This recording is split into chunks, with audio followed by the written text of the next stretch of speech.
Bueno, hoy día me ha tocado la responsabilidad de compartir el tema de la gracia, cerrando con esto, porque han ocurrido varias semanas en que se ha estado compartiendo acá acerca del tema de la gracia, ¿verdad? Entonces yo le puse a mi presentación déjame prenderlo, esto es de lo que funciona prendido, ahí sí, la gracia divina, ¿ya? Y antes de partir me gustaría orar. Padre amado, queremos poner delante de ti, Señor, todas nuestras ansiedades, nuestras preocupaciones. Queremos pedirte, Padre, que nos hables, Señor, que sea tu palabra entrando en nuestro corazón, Señor, que sea tu palabra revelándose o iluminando nuestras mentes, Padre, para que podamos ser cada día más llenos de tu presencia, Señor, que podamos ser santificados por tu hermosa palabra, Padre. Gracias te damos, Señor, por el privilegio de estar aquí, de reunirnos en tu nombre, Señor. Es un privilegio que otras personas en otros lugares del mundo no pueden tener, Señor. Por eso te damos gracias y te pedimos que bendigas este tiempo, Señor, que te reveles, Señor. Más de ti queremos, Señor. Te pedimos en el nombre de Jesús. Amén. Bueno, el tema de la gracia es para mí el tema de la Biblia, el tema más especial y más grande que Dios nos dio. ¿Ya? Dios, a través de la gracia, muestra toda su intención de amarnos, de cuidarnos, de darnos lo mejor. Quiero leerles un versículo en Juan 1:16. Dice así: de su plenitud todos hemos recibido gracia sobre gracia. ¿Ya? Gracia sobre gracia. Pero la palabra gracia hoy en día es utilizada de diferentes maneras.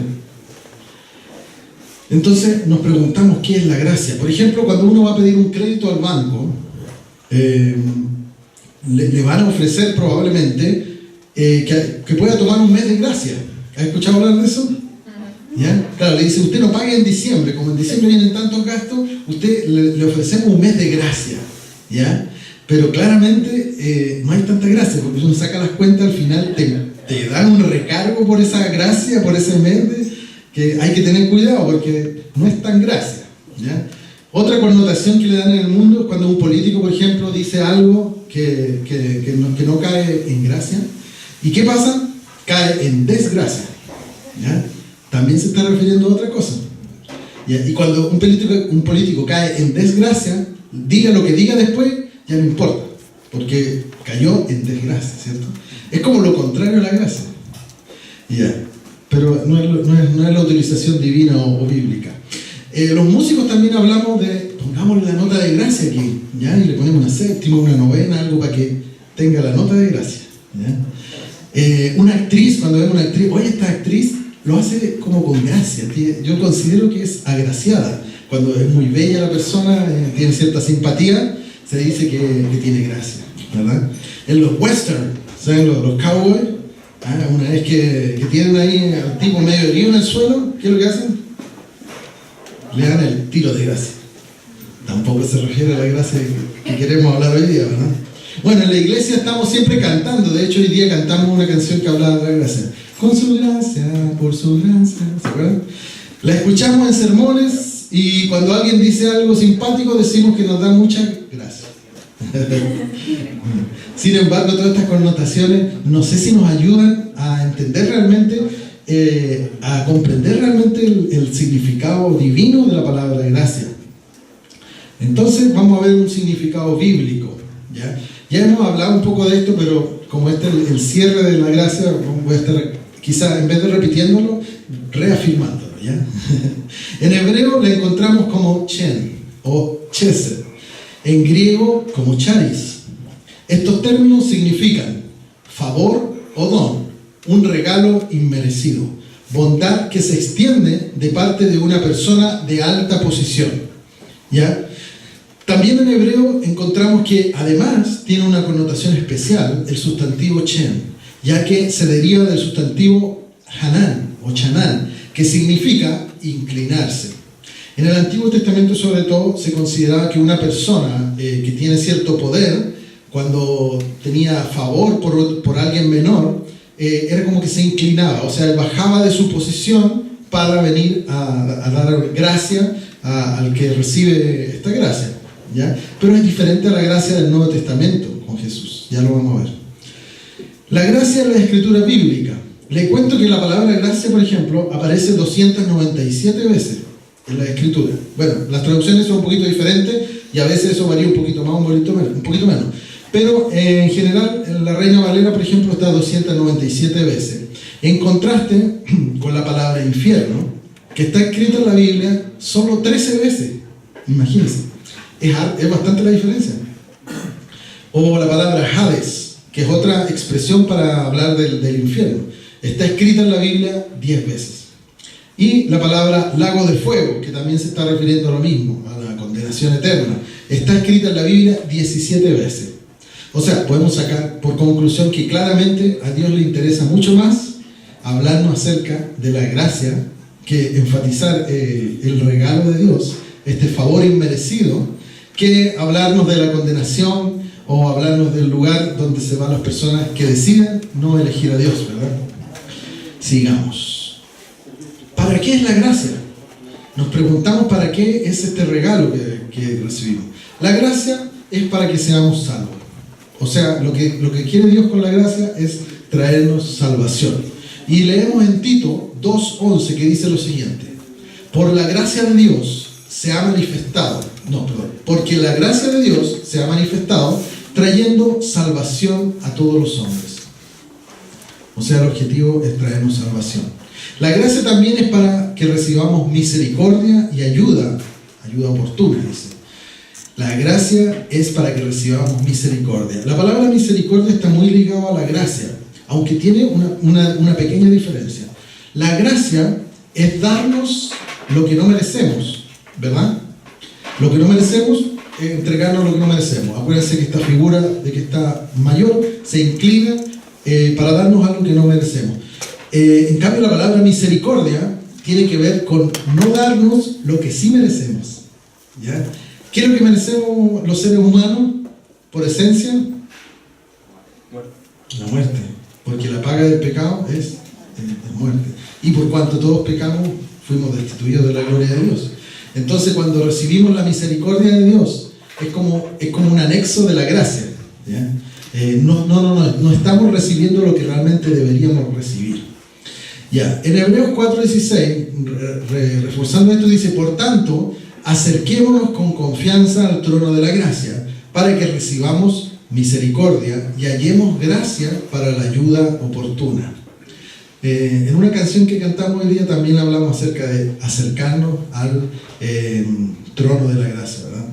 Y por último, tenemos que la gracia es para que abundemos en toda buena obra, ¿ya? O sea, la gracia no solo viene a traernos un regalo, sino también viene a darnos la oportunidad de hacer buenas obras, ¿ya? En 2 Corintios 9:8 dice: y Dios puede hacer que toda gracia abunde para vosotros, a fin de que teniendo siempre lo suficiente en todos los casos, abundéis para toda buena obra. O sea, una vez que recibimos este regalo, ¿qué hacemos? ¿Nos quedamos con él nomás? No, ¿verdad? Somos invitados a dar de lo que hemos recibido, ¿ya? Y a hacer toda buena obra, ¿verdad? Entonces esa sería para lo que es la gracia. La gracia, como decíamos, aparece 297 veces en la Biblia, ¿ya? Y en el Antiguo Testamento aparece con una connotación un poquito diferente. En el Antiguo Testamento, como lo decía, antes que viniera Jesús y nos trajera la gracia gratuita, era sinónimo de benevolencia, un favor o una simpatía, ¿ya? Pero no necesariamente era inmerecida, sino que un rey podía tener favor por un basado. Por ejemplo, David, cuando venció a Goliat, ¿qué hizo el rey Saúl? Le cayó en favor, ¿verdad? Entonces lo ensalzaron, hicieron fiesta y tuvo gracia de parte del rey. Sin embargo, fue por algo que él hizo. Entonces se podría decir que el concepto del Nuevo Testamento es diferente. La gracia es por algo totalmente inmerecido. También en el Antiguo Testamento se habla como una promesa, ¿ya? La esperanza que tienen ya los profetas 800 años antes empiezan a hablar de la venida de Jesús el cual va a venir y nos va a liberar, y ahí ya se empieza un poco a hablar de esta gracia inmerecida, pero como una promesa, como una esperanza de algo que iba a venir, el Cristo, el Redentor. En el Nuevo Testamento adquiere ya un sentido más de regalo, de algo gratuito, de que recibimos sin merecerlo. Y leamos Juan 1:17 para entender esto. Dice: pues la ley fue dada por medio de Moisés, mientras que la gracia y la verdad nos han llegado por medio de Jesucristo. O sea que en el Antiguo Testamento era necesario cumplir la ley para estar en conformidad con Dios, para recibir gracia de parte de la divinidad. Y todas las religiones lo han tomado de esa forma. Si ustedes se meten a estudiar un poco de lo que enseñan los musulmanes, por ejemplo, a través del Corán, es que la gracia de Dios es a través de las cosas que ellos hacen, ¿ya? A través de hacer buenas obras, ellos de alguna manera se van ganando el cielo, ¿ya? Y esa no es el concepto que nos quieren transmitir en el Nuevo Testamento. Vuelvo a leer en Juan 1:17, dice: pues la ley fue dada por medio de Moisés, mientras que la gracia y la verdad nos ha llegado por medio de Jesucristo. ¿Para qué? Para que ahora ya no tengamos que hacer algo que en realidad la ley nos viene a mostrar que no somos capaces de cumplirla. Ese es el objetivo principal de la ley, que nos demos cuenta que somos insuficientes para conseguir el favor de Dios. Entonces Dios, por su buena voluntad solamente, decidió darnos gratuitamente el regalo más maravilloso que podíamos recibir: la oportunidad de ser salvos a través de la gracia que es en Jesús. Entonces, sigamos. Dice: en el Nuevo Testamento se enfatiza precisamente el nuevo régimen instaurado por Jesucristo, en oposición a la manera antigua que estaba regida por la ley. En Jesús, en cambio, lo está por la gracia. Y leemos otro versículo para reafirmar esto. Dice en Romanos 6:14: así el pecado no tendrá dominio sobre ustedes, porque ya no están bajo la ley, sino bajo la gracia. O sea, este versículo lo deja muy claro, ¿verdad? Podríamos apagar esto y irnos para la casa. Porque así el pecado no tendrá dominio sobre ustedes, porque ya no están bajo la ley, sino bajo la gracia. ¿Ya? Pero ¿qué es el pecado? Se habla mucho acerca del pecado. De hecho, ¿se acuerdan cuántas veces aparece la gracia en la Biblia? 297. ¿Cuántas creen ustedes que aparece el pecado? 5. Veamos. El pecado aparece 930 veces. ¿Se acuerdan que el infierno aparecía como 13? 40 en total. Ah, claro, 40. Mi esposa es matemática. 40 veces en total. Claro. El pecado, en cambio, aparece 930 veces. ¿Ya? La palabra pecado viene del latín peccatum. No sé si se dice así, pero digámoslo así. Peccatum. Es la transgresión voluntaria y con conocimiento de un precepto moral o religioso. En teología moral se le considera un acto malo o la omisión culpable de un acto bueno o obligatorio. Por extensión se denomina pecado a todo aquello que se aparta de lo recto y justo o que falta a lo que es debido. Traduciéndolo en palabras más fáciles, es lo que hacemos que no es correcto, y cuando dejamos de hacer lo correcto también sería pecado, ¿verdad? Dejar de hacer lo que debemos hacer, ¿ya? ¿Se acuerdan de esa parábola del buen samaritano? Hubieron dos que pasaron antes y sabiendo que era correcto ayudar al afligido, no lo hicieron, pasaron de largo. Entonces ahí también pecaron, ¿ya? El pecado por omisión, ¿verdad? Leamos en Romanos 3:23-24, dice: pues todos han pecado y están privados de la gloria de Dios, pero por su gracia son justificados gratuitamente mediante la redención que Cristo Jesús efectuó. Aquí ya empiezan a aparecer algunas palabras que a veces no entendemos o las pasamos de largo y no le damos el entendimiento o la atención que deberíamos darle. Por ejemplo, aparece la palabra justificados, ¿cierto? Justificados. No funciona el láser. Se están gastando las pilas. Bueno, justificados gratuitamente mediante la redención. Otra palabra que podría ser un poquito conflictiva. Redención. ¿Qué es lo que es redención? Bueno, veámoslo ahora. Porque lo que queremos saber es de qué se trata esto de la gracia. Sabemos que es un regalo, pero ¿en qué consiste ese regalo? Lo vamos a ver. Vamos a ver primero que Dios quiere salvarnos de la esclavitud, ¿ya? Y para eso, ustedes saben que Dios es perfecto y es omnipresente, es omnisciente, ¿verdad? Él conoció todo en el momento en que hizo la creación. Él supo todo lo que iba a ocurrir, desde la caída del pecado, Adán y Eva, hasta que Judas iba a traicionar a Jesús. O sea, todo estaba contemplado dentro de este plan perfecto, que para nosotros es muy difícil de entender porque estamos atrapados siempre en una línea de tiempo, ¿cierto? Entonces, ocurrieron hechos que son muy importantes y relevantes para que podamos entender la gracia. Y uno de esos hechos ocurrió en el Éxodo. Aquí hay unos versículos tomados así, como cortados con tijera, editados, para hacerlo más cortito y que entendamos de todas formas.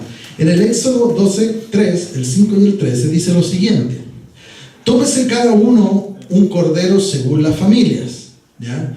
Recordemos que en el Éxodo se nos habla acerca de sacar el pueblo de Israel de la esclavitud que se encontraba en Egipto, ¿cierto?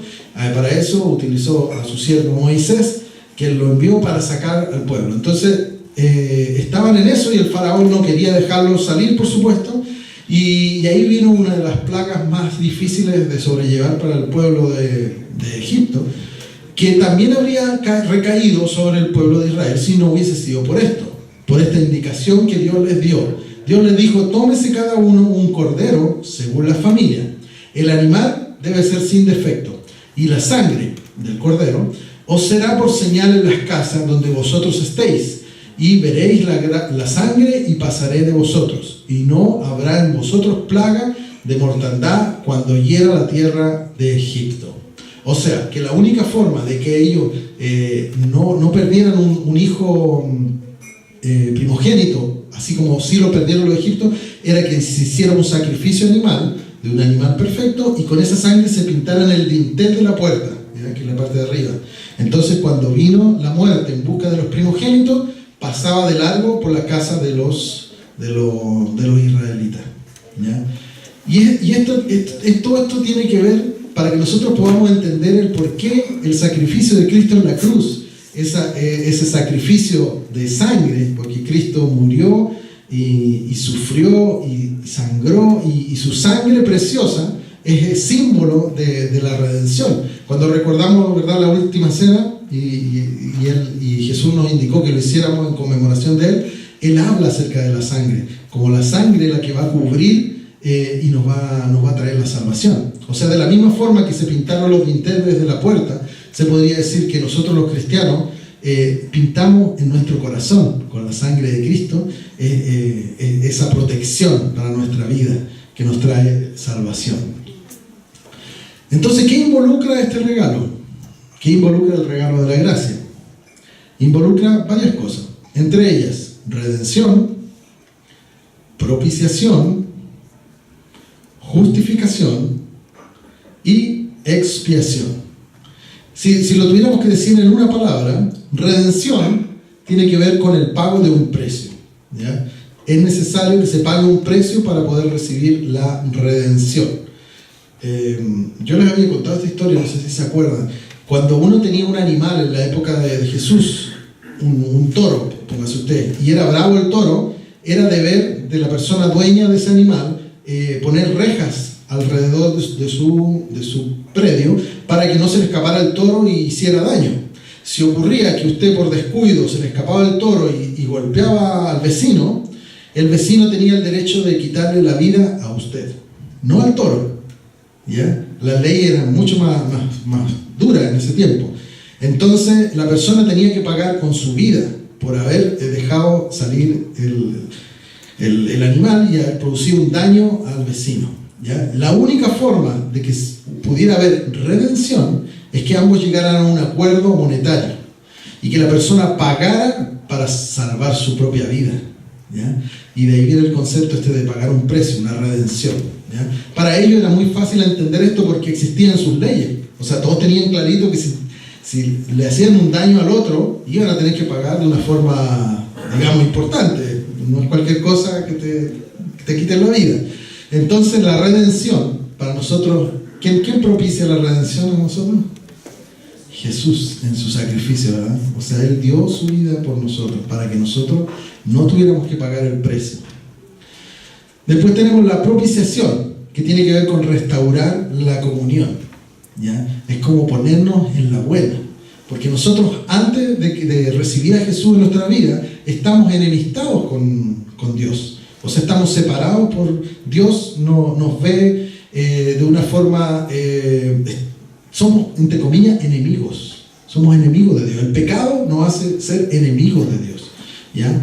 ¿Y qué pasa cuando hay dos enemigos? Para poder abuenarse o empezar a llegar a paces, por ejemplo en Norcorea, Estados Unidos, estas cosas que se están dando allá, tiene que haber una propiciación de algo, o sea, tienen que llegar a un acuerdo, ¿ya? Y con eso tiene que ver la propiciación, con llegar a un acuerdo. La justificación tiene que ver con declarar inocencia, ¿ya? O sea, declarar justo a alguien o algo, ¿verdad? Yo voy a explicar cada una de estas un poquito más detallado enseguida. Y la expiación tiene que ver con quitar la culpa. Entonces, cuando recibimos la gracia, se dan estas cuatro cosas. Hay un pago de un precio, hay una restauración de la comunión con Dios, hay una declaración en nuestra vida de inocencia y hay un quitar la culpa, ¿ya? Eso no significa que dejamos de pecar, porque seguimos siendo humanos y seguimos cometiendo errores y seguimos pecando muchas veces, ¿ya? No porque queremos, sino porque nuestra naturaleza caída nos hace volver a cometer errores, o sea, volvemos a pecar. Por lo tanto, la justificación esa no es que ahora, ¡pum!, somos libres de pecado y somos santos, ¿ya? No, somos santos, pero de otra manera, ¿ya? La culpa es quitada. Sigamos. Revisémoslo cada uno un poquito más en detalle. Redención. La palabra redención quiere decir obtener libertad por medio de un pago. ¿Se acuerdan de lo que les decía recién? Este proceso, ilustrado con la muerte del Cordero de Pascua y ser protegido cada hogar al aplicar su sangre en los postes y dinteles de cada puerta, nos recuerda el sacrificio de Jesús ofreciendo el pago que se requería para obtener nuestra libertad del pecado. O sea, la gracia nos trae esta libertad a través de la redención. Después tenemos la propiciación.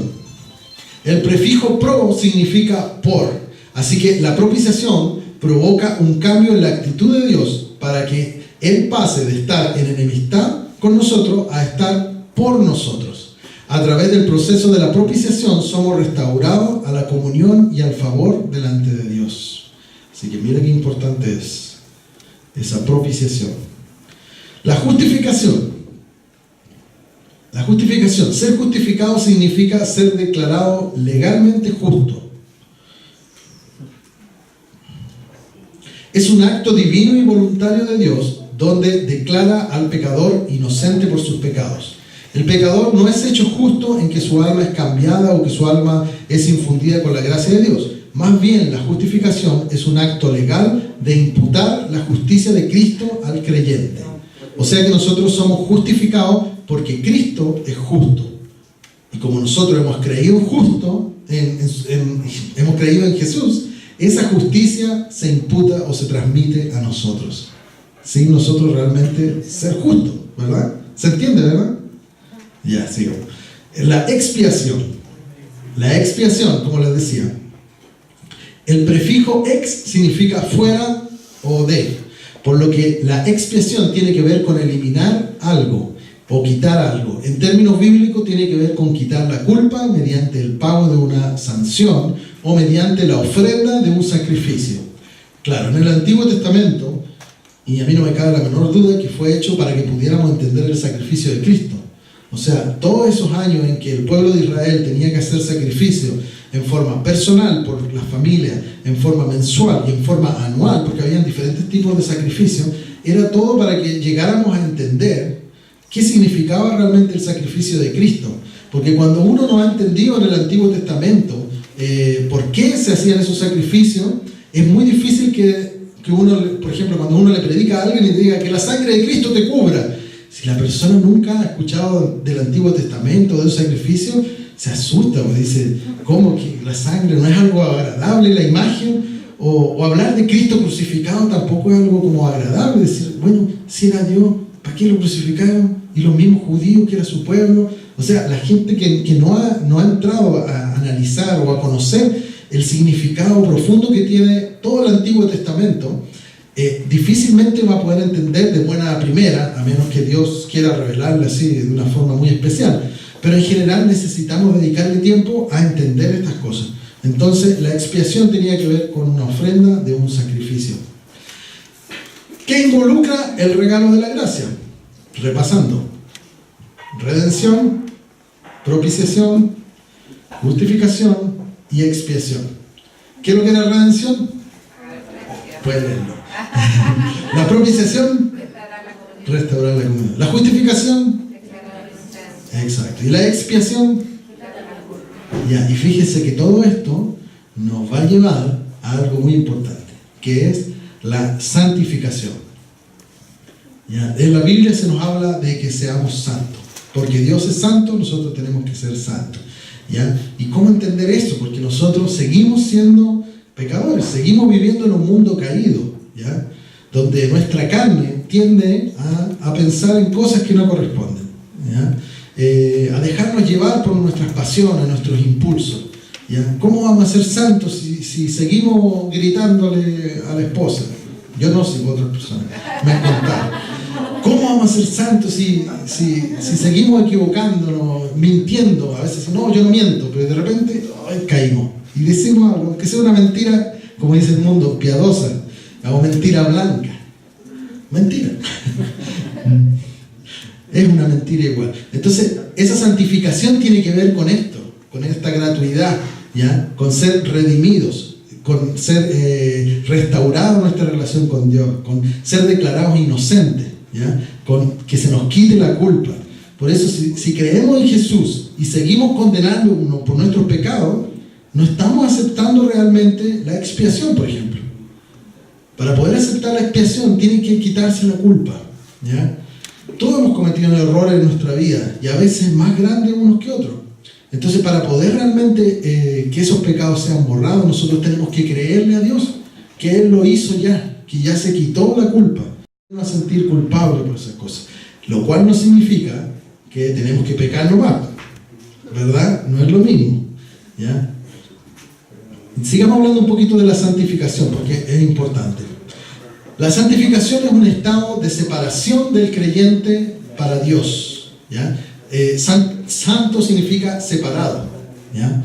Entonces nosotros nos separamos de nuestra antigua manera de ser para vivir una vida buscando agradar a Dios. Y esta santificación se puede ver en 3 puntos. El primero sería una separación en cuanto a la posición en que estábamos antes de recibir a Jesús, al momento actual de ser salvos, ¿ya? Antes estábamos condenados al Hades, a la muerte, al infierno eterno, ¿verdad?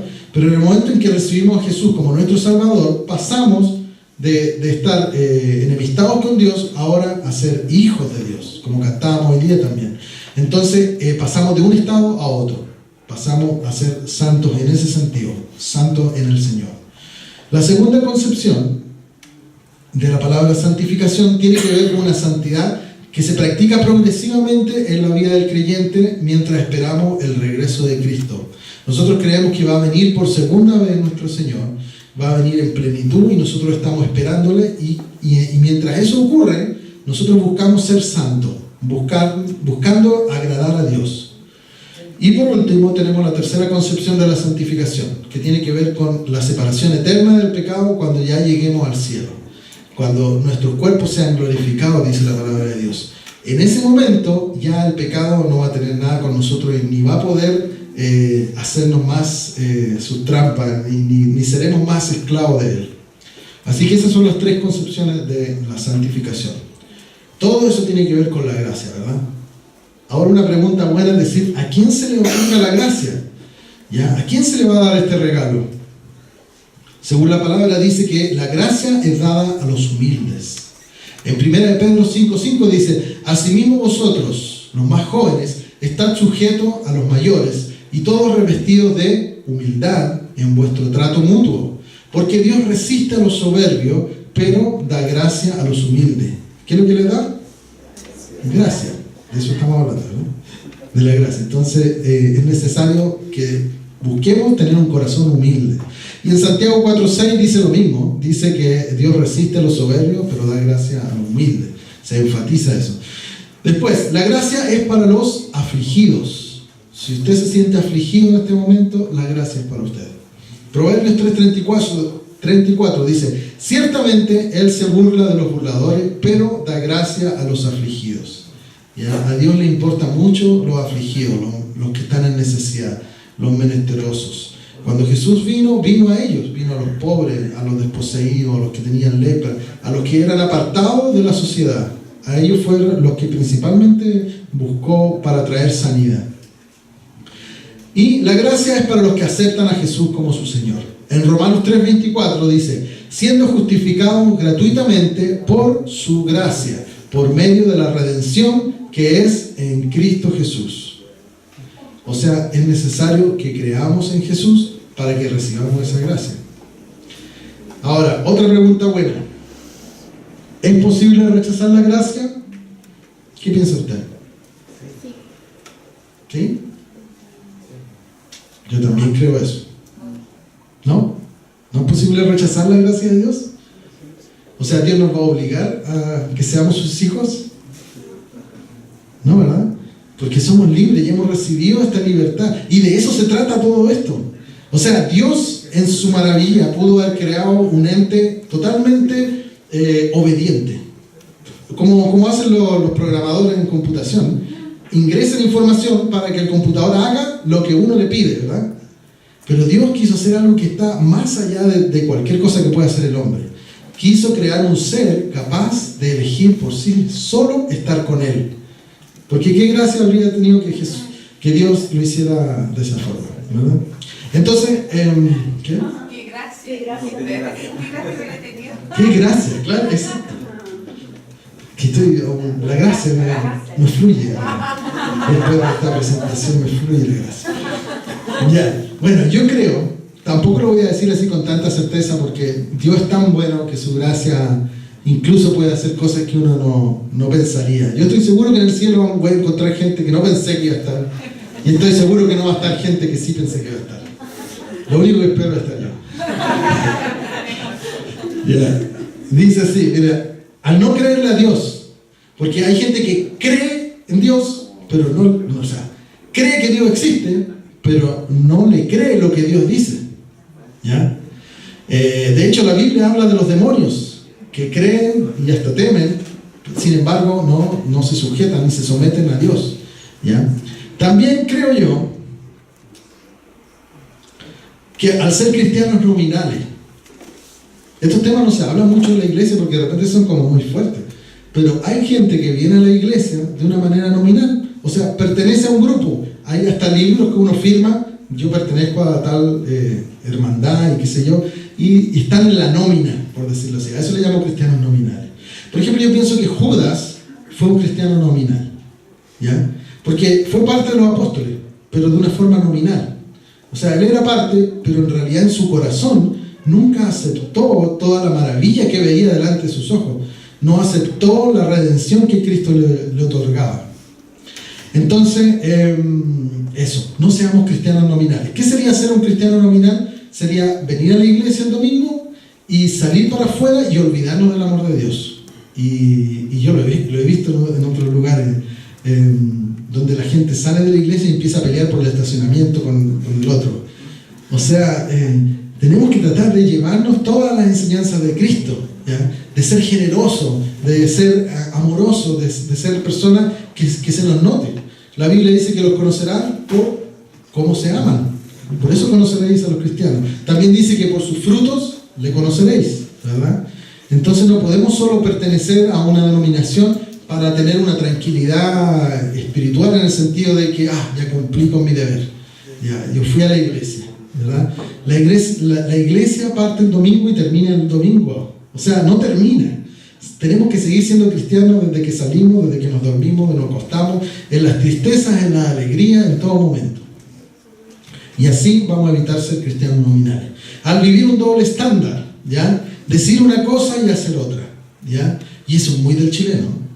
Así que tenemos que tener especialmente cuidado los chilenos. No se contagien de eso ustedes, los venezolanos, los extranjeros, porque el chileno es muy bueno para el doble estándar. O sea, dice una cosa, pero al final termina siendo otra, ¿ya? Ese es como vivir ese doble estándar. Yo creo que al actuar por religiosidad y no por convicción, ¿ya? Hay veces que la gente hace cosas porque su papá le enseñó que así era y lo repiten, o su mamá, y lo repiten, y no tienen conciencia de por qué lo hacen, ¿ya? Y en ese sentido se vuelve algo religioso, una religiosidad, ¿ya? Al rechazar a Jesús como su Señor y Salvador, ¿ya? Hay personas que simplemente dicen, sí, mira, tú crees en eso, pero déjame a mí vivir mi vida. Y bueno, es su opción. Dios nos creó para eso, para que lo eligiéramos o no lo eligiéramos, ¿ya? Vamos a leer un versículo. Primero voy a decir que rechazar la gracia de Dios significa que en nuestra experiencia no permitimos que Cristo viva en nosotros, ni tampoco vivimos por el Espíritu Santo. Entonces, en Gálatas 2:20, 21 dice así: he sido crucificado con Cristo, esto lo escribió Pablo, ¿verdad? He sido crucificado con Cristo y ya no vivo yo, sino que Cristo vive en mí. Lo que ahora vivo en el cuerpo lo vivo por la fe en el Hijo de Dios, quien me amó y dio su vida por mí. No desecho la gracia de Dios. Si la justicia se obtuviera mediante la ley, Cristo habría muerto en vano. Y aquí está enfatizando algo muy importante, porque yo acabo de decir cosas que hay que hacer, ¿verdad? Pero no porque uno haga esas cosas se va a ganar la salvación o se va a ganar la gracia de Dios. La gracia de Dios es gratuita. Lo único que tenemos que hacer es querer recibirla, ¿ya? Tenemos que hacer algo para poder recibir la vida eterna, ¿ya? Pero ese algo es simplemente creer en Jesús. No es algo que nosotros podamos jactarnos, ¿ya? En otras presentaciones han hablado de Efesios 2:9, ¿se acuerdan?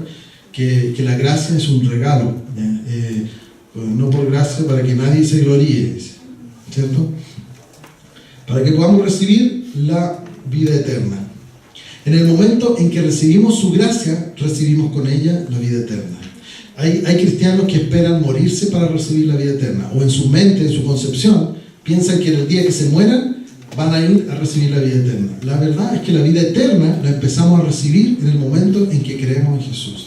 En que sinceramente en nuestro corazón le aceptamos como nuestro Señor, nuestro Salvador, como nuestro Rey.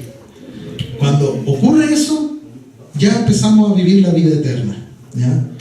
Y es algo que lo dice la Escritura.